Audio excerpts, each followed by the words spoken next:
Vallai, me këta nuk kemi gjë mbi. Na paska ik. Na kalon pa politika. Pa tjetër.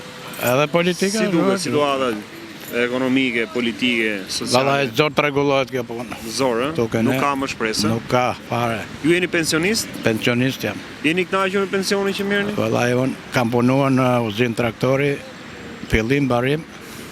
Kur dola pension 32.500 lekë. Mbas 30 vjetëve është bërë 230, që na vun një shtesë me 0,6%. Me njerëz e vun 1%. I kafe. I kafe. Edhe tash i marr 235, asgjë. Që ka rrit goxha. Po, mbas 30 vjetëve. Po çfarë pret më Po me bonusin që tha ky dy japi bonusin, e morët bonusin? Po marrëm çfarë bonusi. Ajo duhet tjetë i vazhdueshme. Po. Jo, tjetë e vazhdueshme, nuk duam bonus, ne duam rritje pensioni. Po, rritje pensioni vazhdueshme. E mora këtë muaj unë, po.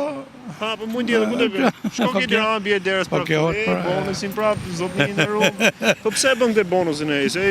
Po më të malë e thotë që për pensionistët ne, qana dy për juaj. Po, ashur. Është vërtet? E vërtet, shumë vërtet. Mos e bën që qanën? Është vërtet si qanë për ju? Qanë, po. Po mos harroni të jepni votën, Pa tjetër. E pra se, detyrë, është detyrë. Duhet të japim votën kryeministrit tonë për atë si shka bërë. Zonjë, si jeni? A jeni kënaqur me pensionin që merrni? Me këtë bonusin që dha Edi Rama? Unë jam shumë e kënaqur. Jeni e kënaqur? Po bonusin e morët? Jo se kam marrë, datën 25 se kam. Mos harroni ta merrni dhe të votoni për datën kryeministrin që punon dhe mendon gjithmonë vetëm për pensionistët. Me këtë jeti me pësënje? Jo, unë jam me ata, me ju.